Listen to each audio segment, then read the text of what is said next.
మండలంలో రోజు రోజుకి దుర్మార్గాలు పెరిగిపోతా ఉన్నాయి కూటమి ప్రభుత్వ నాయకుల వలన. ఈ రోజున అత్యంత అసలుకి నాకు చాలా కోపంగాను బాధగాను ఉంది. అసలు చూసి బాధ వేస్తుంది నాకు. జనవరి 1కి ఊరందరూ సంతోషంగా తిరిగే కాలంలో ముందుగానే ప్లాన్ చేసుకుని అక్కడికి వెళ్ళిన తర్వాత కర్రలు అంత పెద్ద పెద్ద కర్రలు వేసుకొస్తుంటే కనపడడం లేదు వీళ్ళకి ఎవరికి. పైగా ఫేక్ వార్తల్ని ప్రచారంలో పెట్టుకోవడం, ఫేక్ వార్తలను ప్రచారంలో పెట్టి ఎవరైతే దెబ్బలు తిన్నారో, ఎవరైతే ఆ సంఘటనకు కారణం కాదో వాళ్ళ మీద నేరారోపణ చేసే ప్రయత్నాన్ని చూస్తూ ఉన్నాం. ఇక్కడ అసలుకి ఎట్లా గలాట స్టార్ట్ అయింది, ఎవరి ముందు గలాట స్టార్ట్ చేసి అసలు గలాట స్టార్ట్ చేయాలనుకున్న కారణం నాకేం అర్థం కావడం లేక. మొన్నటికి మొన్నేమో ఏదో జగన్ రెడ్డి గారి బర్త్డే అప్పుడు ఏదో ఫంక్షన్ చేసుకుంటే దాని మీద ఒక రాజకీయ మనిషి, దాని మీద కంప్లైంట్ చేసిన వాళ్ళు ఒకరే. ఈరోజు ఈ సంఘటన కారణం కూడా వాళ్ళకి సంబంధించిన వాళ్ళు కానీ నాకు కనిపిస్తూ ఉంది. అది కావాలని కొట్టిన దెబ్బ. అది అసలుకి ప్రతాపుడు యాక్టివ్ కాబట్టి అట్లా మెడట్ల పక్కన కానీ అది ఇంకొక అర్ధ సెంటీమీటర్ పక్కకు పోయినా అసలుకి తల పెద్ద ఎత్తున పగిలిపోయింది. ఇంతలో కర్రలు వద్దాం. ఆ వీడియో ఏదబ్బా, ఆ వీడియో స్పష్టంగా ప్లే అవుతుంది. దానికి అర్థం కాకుండా 30-35 మందితో ఏంది అడ్డా, ఏంది ఇక్కడ అడ్డాలేంది, అడ్డాలు ఇవన్నిటికీ చరంగీతం పాడడానికే సిద్ధంగా ఉన్నాం. నాకు బాగా అర్థమవుతుంది. ఆ చిత్రావతిలో కదా చిత్రావతిలో ఆ ఇసుకని అనుమతితో కొంత, అనుమతి లేకుండా మరింత ఎక్కువగా మొత్తం నది అంతా కూడా గుంతలుగా మారిపోయింది. ఈ ఇసుక తిన్న వాళ్ళ యొక్క బలుపు తప్ప ఇది ఇంకోటి కాదని అనుకుంటా ఉన్నాను. నేను పోలీసు వాళ్ళని కోరుతా ఉన్నా, ఎల్లనూరు మండలాన్ని ప్రశాంతంగా ఉంచే విధంగా ప్రయత్నం చేయండి. మీరు ఒక పక్షాన్ని మీరు వెనకేసుకొచ్చిన ప్రయత్నం చేస్తున్నారని అందరూ అనుమానం పడుతూ ఉన్నారు. ఇది మంచిది కాదు. మీకు చాలా వినయంగాను స్పష్టంగాను నేను చెప్తా ఉన్నాను. దయచేసి మీరు ఈ రోజున ఎవరైతే అరాచక శక్తులు పేటరేగిపోతా ఉన్నాయో, అధికారాన్ని అండగా చూసుకుని ఎక్కడైతే ఆఖరికి జనం బాధ పెట్టేందుకోసం వస్తూ ఉన్నారో, ఇది ఎల్లనూరు టౌను ఏం పాపం చేసుకుంది? కర్రలు తీసుకొని వీరంగం చేస్తే అక్కడ మొత్తం ఊరు వాకిన్లు వేసుకొని ఉంది.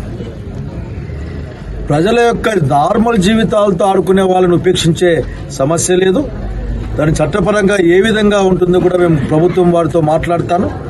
అట్లాగే నేను ప్రభుత్వంలో ప్రతి ఒక్కరికి చెప్తా ఉన్నా, మీ చేతనైతే మేలు చేయండి, మీ చేత అయితే అరాచకాలని అరికట్టండి, మీ చేత అయితే అధికారాన్ని పెట్టి బ్లాక్మెయిల్ చేసే వాళ్ళని కంట్రోల్ చేయండి. వచ్చే రోజుల్లో ఖచ్చితంగా చెప్తా ఉన్నాను నేను, ఎవరైతే అక్రమంగా ప్రజల యొక్క సహజ వనరుల్ని కొల్లగొట్టి డబ్బులు తీసుకుంటా ఉన్నారో, బలుస్తూ ఉన్నారో, దాన్ని అరికట్టి తీరుతాం, దాన్ని ఆపి తీరుతాం. ఇది మంచి మాట చెప్తా ఉన్నాం. మండలాన్ని ప్రశాంతంగా ఉంచే ప్రయత్నం చేయండి. చేతైతే ప్రజల కోసం రాజకీయాలు చేయండి. మంచిగా ఉండే ప్రయత్నం చేయండి. మంచిగా ఉండకుండా అధికారం ఉంది కదా అని చెవులు పైకి లాక్కుంటే కష్టమవుతుంది ఎవరికైనా కానీ.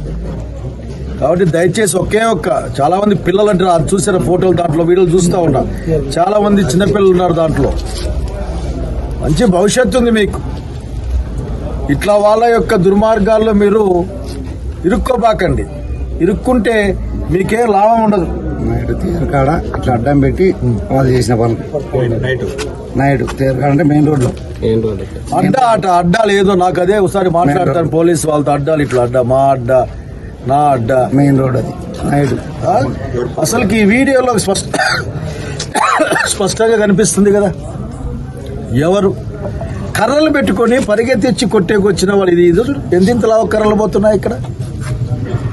ఇంత కర్రలు పోతా ఉన్నాయే, ఈ కర్రలన్నింటినీ కూడా ఆఖరికి అప్పటికప్పుడు ఇరిచే చూడు అక్కడ చూడండి ఎవరైనా కానీ దగ్గర నుంచి చూడండి. మళ్ళీ కొన్ని వార్తకు సంబంధించిన కొన్ని సంస్థలు ఇదేదో ఆఖరికి బహుశా నన్ను కలవడానికి అని వచ్చేది, లేకుంటే వచ్చి ఈరోజు జనవరి 1 కదా అంతా వచ్చి ఉంటారు. అసలు ప్రతాపుడు ఎంత సౌమ్యుడో ఈ మండలానికి తెలుసు, ఈ జిల్లాకు కూడా తెలుసు అసలు ప్రతాపుడు అసలు ఎంత సౌమ్యంగా ఆలోచిస్తాడని చెప్పేసి. కాబట్టి ప్రతి దానికి కూడా ఒక పరిష్కారం ఉంటుంది. ఆ పరిష్కారం మంచిగా ఉండాలని కోరుకుంటా ఉన్నా. నేను పోలీసు వాళ్ళని మరీ కోరుతా ఉన్నాను. సిఐ గారు అడ్డం పెట్టిన వాళ్ళు తీసేయమంటే మనం ఇంటికాడ కాబట్టి తప్పుడు ప్రచారాలు మానేయండి. నిజంగా మీరు ఎల్లనూరు మండలం యొక్క ప్రజల బాగు కోరుకునే వాళ్ళైతే తప్పుడు ప్రచారాలు మానేసి దుర్మార్గాన్ని కట్టడి చేయమని ప్రభుత్వాన్ని కోరుతా ఉన్నా. నేను అట్లాగే ప్రజలను కూడా కోరుతా ఉన్నా. డిపార్ట్మెంట్ అట్లాగే పోలీస్ డిపార్ట్మెంట్ని ప్రత్యేకంగా కోరుతా ఉన్నా. నేను మీరు ఎవరిని పెంచి పోషిస్తున్నారు అనే విషయం అర్థం చేసుకోవాలా. ఈ సమాజానికి బరువయ్యే వాళ్ళని మీరు ఈరోజు సపోర్ట్ చేస్తున్నారేమో అని అందరూ అనుమానం పడతా ఉన్నారు. అందరూ ఆఖరికి ఇది మంచిది కాదని తెలియజేస్తా ఉన్నాం.